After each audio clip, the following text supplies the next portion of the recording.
կառավարության ծրագրի որոշելու որոշություն ունեք վերջնական անհասկանալի ասպասենք երևի։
Պարոն Վարդևանյան, Փաշինյանը իստերի դահլիճում ըստեյության սպառնած ասել եմ կզծնելու եմ, ուրեմն կզծնեմ, եւ մենք տեսանք, թե ինչ գործողություններ են լինում առհասարակ նրա ամեն հայտարարությունից հետո ընդհանրապես ինչ որ ակում կտակ նախ այսօր առավոտյան տեղի ունեցածին Քոչարյանների շուրջ եւ իր այս վերջին ամփոփիչ ելույթի սպառնալիքներին։ Գիտեք, երբ հնչեց նշված բառը, որը չեմ ուզում կրկնել, հաշվի առեք, ես նույնիսկ նախընտրական քարոզարշավի ընթացքում այդ բառամթերքը չեմ կրկնել, փոխարենը դիմել էի վարչական դատարան, նշվածի վերաբերյալ կարգապահական պատասխանատվության միջոց կիրառելու ամբողջ կուսակցության դեմ, ինչպես նաև դատախազություն էի հաղորդում ներկայացրել։ Հետևաբար ես գտնում եմ նշված արտահայտությունը կրկին կրկնելով միայն ավելի մեծ վնաս կպատճառեն։ Ես երբ այդ արտահայտությունը հնչեց, հենց այդ պահին նախագահողին Ռուբինյանին տեղեկացրեցի, որ պետք է ընդհատել այս խոսքը եւ ազգային ժողովի կանոնակարգ սահմանադրական օրենքով նախատեսված կարգապահական պատասխանատվության միջոց կիրառել, որը բայց չկիրառվեց։ Ավելին ասեմ, ես ճիշտն ասած հաշվի առնելով, որ մենք այսօր փոքր-ինչ ուշացումով մուտք գործեցինք նիստերի դահլիճ, նաև առաջարկեցի, որ նիստը նախագահելու լիազորությունը ես իրացնեմ եւ արտահերթ ելույթ ունենամ։ Այսինքն չէի էլ թաքցնում ինչի համար էի ասում, բայց բոլոր դեպքերում դրական պատասխան չստացա։ Ինչ վերաբերում է այսօր տեղի ունեցող իրադարձություններին եւ դրան 3 հենց նախորդած իրադարձությանը հարց ու պատասխանի շրջանակներում։ Ես ուզում եմ հասկանալ, թե քանի տարի է դեռևս կամ միգուցե շաբաթներ, իհարկե դա ռոմանտիզմի տիրույթում, պահանջվելու է այս իշխանություններին, որ իրենք ի վերջո հասկանան, որ մի բան է քրեական գործ հարուցել, մի բան է դրա վերաբերյալ հաղորդագրությունը տարածել եւ ամեն կերպ կրկնել դա ազգային ժողովում, լրիվ այլ բան է խափանման միջոցը։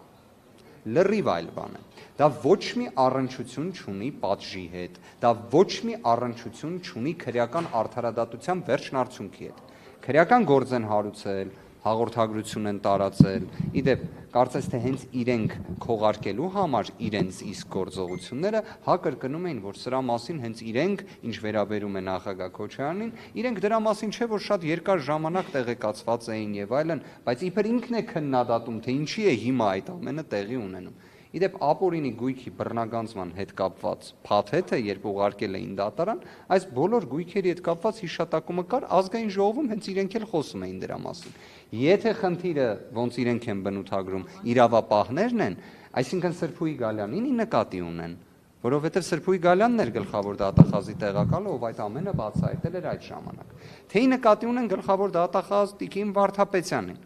այսինքն որ խնդիրը որտեղ է։ Իդեպ ելույթում նաև հիշատակվեց մի դեպքի մասին, որտեղ ասում են դատավորը այնքան ձգեց, որ գնաց թոշակի։ Մի հատ կարակ հարցնեք, իսկ որ դատավորի մասին է խոսքը, կարող է պարզվի հենց իրենց իշխանության ժամանակ դատարանի նախագահի պաշտոն զբաղեցրած անձի մասին է խոսքը։ Այսինքն հենց իրենց կադրային քաղաքականության մասին է խոսքը։ Իրենց հարցրեք, թող իրենք պատասխանեն, տենց ավելի հետաքրքիր կլինի։ Երբ խոսում են օրինակ դատական համակարգում, երեք ես լսեցի, ես այնպես ստացվեց, որ ելույթ չկարողացա ունենալ, ինչևէ, բայց ուզում եմ այս հանգամանքը ընդգծեմ։ Այնպես էին խոսում դատական համակարգում խնդիրների մասին, կարծես Կարեն Անդրեասյանի օրինակ ելույթը իրենք չեն լսել։ Դատական համակարգի 70%-ը փոխվել է։ Այն մնացած 30%-ն է վեթինգի է ենթարկվել եւ կարծես դրա վերաբերյալ հակադարձում ես չեմ լսել, այսինքն ում դեմ են պայքարում, ումից են դժգո։ Իդեպ կրկին, երբ խոսում են օրինակ Գայք Ծառուկյանի գործի մասին եւ արդարացրած դատական ակտի մասին, դատավորի մասին, չէ՞։ Մի հատ օրինակ դուք կարող եք հարցնել հակակոռուպցիոն դատարանում որևէ գործերով մասնակցություն ունեցող փաստաբանի, հարցրեք, թե այդ դատավորի վարկանիշը ինչպիսինն է, կամ հենց այդ դատավորը հայտնի է ինչով։ Օրինակ իշխանահաճո որոշումներ կայացնելով, թե հակառակը։ Իդեպ այդ հայտարարությունից անցել է 3-4 ամիս, այդ դատավորը շարունակում է պաշտոնավարել։ Եթե հիշում եք, Նիկոլ Փաշինյանը շատ հստակ գնահատական էր տվել այդ դատավորի վերաբերյալ։ Եվ ամփոփելով մի բան էլ ասեմ, դրանից հետո եթե հարց լինի, սիրով պատասխանեմ։ Ամենակարևոր, այսպես կարմիր թելը, որը անցնում է, դա այս ծրագրի 2026-2031 տարեթվերն է։ Այս ծրագիրը նրա մասին է, որ Նիկոլ Փաշինյանը հավակնում է 13 տարվա պաշտոնավարման։ Ժողովրդավարությունից ամեն օր խոսացող իշխանությունը 13 տարվա պաշտոնավարման հավակնությունն է ներկայացրել։ 13 տարի պաշտոնավարելու ծրագիրն է ներկայացրել։ Օրինակ ԱՄՆ-ի հետ երբ հարաբերությունները սերտանում են, երևի թե ԱՄՆ-ի ժողովրդավարության մոդելից ինչ որ պատկերացում գալիս է, չէ՞։ Պատկերացնում եք ԱՄՆ-ում 3 դար նախագահի ինստիտուտ կա, որտեղ մեկ բացառություն է եղել 10 տարուց ավել պաշտոնավարելու, մեկ բացառություն։ Դա եղել է Ֆրանկլին Դելանո Ռուզվելտը։ Այսինքն Ֆրանկլին Դելանո Ռուզվելտը, ով երկրորդ համաշխարհայինում հաղթանակ տարավ, ով կարողացավ հաղթահարել սոցիալ-տնտեսական ամենամեծ ճգնաժամը ԱՄՆ-ի պատմության շրջանակներում,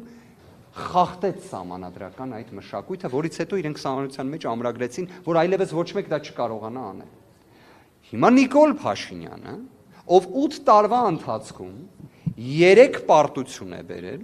սոցիալ-տնտեսական որևէ խնդիր չի հաղթահարել, արտաքին քաղաքականության սպառնալիքներ է բերել, օկուպացիա է բերել Հայաստանի Հանրապետությունում մինչ օրս եւ դրա հաղթահարման ուղղությամբ ոչինչ չի անում, հայկական Ֆրանկլին Ռուզվելտն է, հա, միգուցե։ Այսինքն սա է ի վերջո տրամաբանությունը դառնում, որտեվ ես անկեղծ ուզում եմ հասկանամ, եթե մենք ժողովրդավարությունից ենք խոսում, ժողովրդավարության լավագույն մոդելը դեռևս ոչ մեկ դա չի երգել։ Դա ԱՄՆ-ի փորձն է։ Հիմա ԱՄՆ-ի փորձից խոսում ենք, մյուս կողմից 13 տարի պաշտոնավարման ժամկետ։ Վայր դրեք մանդատները եւ հեղափոխություն արեք, հանրապետության հրապարակը ձեզ է սպասում, ասաց վարչապետ Նիկոլ Փաշինյանը։ Եթե հնարավորություն ունենանք, կարող ենք 2018 թվականի Նիկոլ Փաշինյանին հարց ուղենք, ինքը ինչի մանդատները չդրեց։ Ինչ որ խնդիր կար։ Չէ, բայց ինչի մանդատը վայր չէր դնում 2018 թվականին, այն որ նաև միտքը շարունակեց էլ, ես ուշադիր լսեցի այդ հատվածը, որ Գյումրիից էլ քայլելը բան իրանք բոլորը ցույց են տվել, բայց ինքը ինչի են ժամանակ մանդատը չէր դրել։ Ինչ որ մի բան կա տարբերության, ես կարող եմ ձեզ մի բան ասել, դեռևս Հայաստանի Հանրապետության պատմության մեջ չի եղել այնպիսի կառավարության ծրագիր, որը ներկայացվել է վերջին 2 օրերին, թե հայ հասարակությունը ինչ գնահատական կտա ի վերջո այս կառավարության ծրագրին, կապրենք կտեսնենք, մի բան էլ կա, Հայաստանի Հանրապետությունում դեռ չի եղել իշխանություն, որը պաշտոնավարի այնքան, ինչքանի հավակնությունը ներկայացրել է Նիկոլ Փաշինյանը։ Ավելին, ափսոս օրինակ, Նիկոլ Փաշինյանը կարծում եմ կարող էր իր ելույթում նաև նշեր, որ 2018 թվականին մի հետաքրքիր հանգամանք էլ կար։ Դրան նախորդել էին խորհրդարանական ընտրություններ։ Այդ խորհրդարանական ընտրությունների արդյունքում Հայաստանի Հանրապետական կուսակցությունը չէր ստացել 50+1 քվ։ Չէր ստացել։ 2026 թվականին էլ քաղաքացիական պայմանագիրը չի ստացել 50+1 քվ։ Ձեր գործընկերներից մեկին էր իդեպ ճեպազրույցի ժամանակ ասում էր, որն է ժողովրդի լեգիտիմության քվեն, այսինքն ոնց է դա չափվում։ Ասել էր, որ դա 50+1-ն է։ Բայց երևի այդ 50+1-ը հիմա կասի դա ուրիշ բան է։ Բայց դա ամեն դեպքում այդ 50+1-ը իրենք չունեն։ Իրենք ժողովրդի մեծամասնության իմ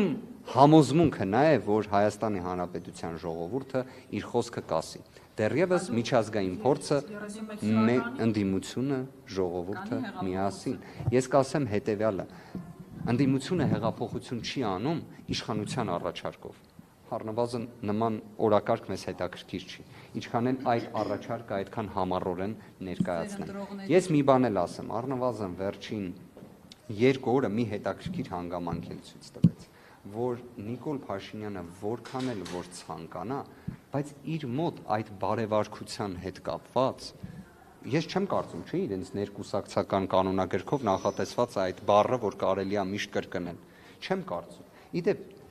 ցավով եմ սա ասում, չէի ուզենա սա ասել, բայց դե իմա։ Զինված ուժերում երբ էս դեպքերը լինում են, վստահ եղեք, այնտեղ ոչ թե իմ բառամթերքի խնդիրն է առաջանում, այլ այն ինչը որ ասեց, որ պետք է անի ընդդիմադիր առաջնորդների նկատմամբ, այդ բառամթերքը զինված ուժերում, զորամասում դառնում է ոչ կանոնադրական հարաբերություններ պարզելու հիմք, այդ բառամթերքը։ Ես տեսել եմ իմ աչքով դպրոցականների, որոնք կրկնում էին Նիկոլ Փաշինյանի այդ բառամթերքը նախընտրական քարոզարշավի ընթացքում։ Մի քանիսը դա ծիծաղելով էին ասում, մի քանիսը տենց չէին ասում։ Հիմա ինչ է փոխանցվում։ Մի հատ լսեք ընդդիմության հռետորաբանությունը ու խոսքը, հետո մի հատ նորից լսեք այսօրվա այդ բառամթերքը։ Անկեղծ եմ ասում, ես չեմ պատկերացնում ինչն է, որ մարդուն պետք է դրդի այդ բառերը ասել։ Եթե դուք տեսել եք ես երբևէ այդ բառամթերքը օգտագործեմ, ասեք, ես խնդիր չունեմ, ներողություն խնդրեմ։ Օրինակ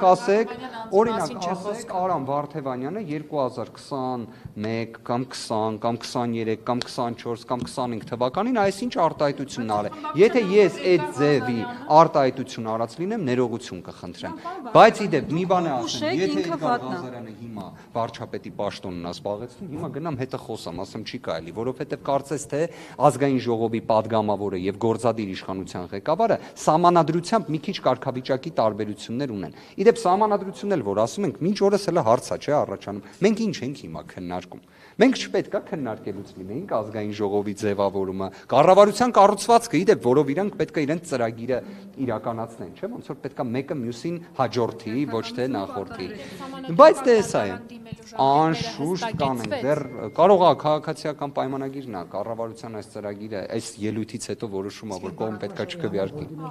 Պետքա չէ, բացարձակ, դա խնդրում եմ դիտարկել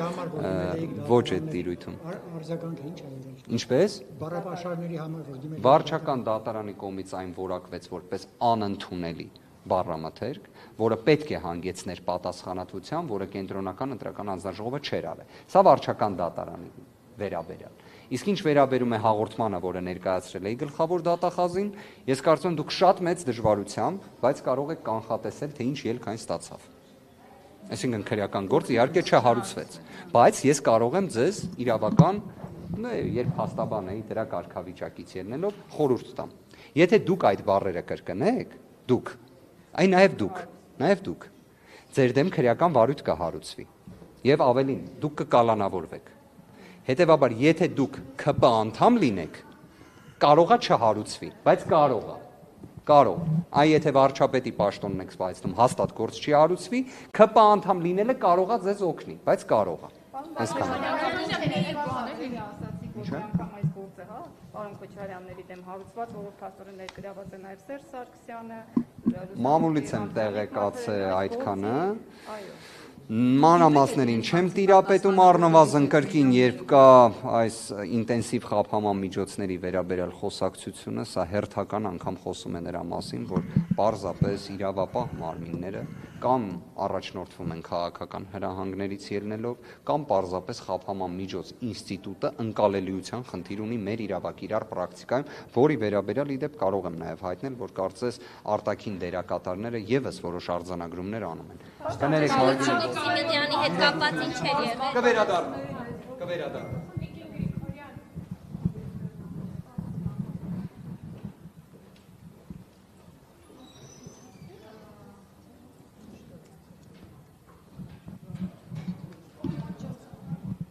Վահան, նաստոք եք մի հատ այսպեսի Вообще հարված Կարճացրեք երկար։ եկեք չի նկարել շատ վատ։ չէ, եկեք։ Մի ֆոկուս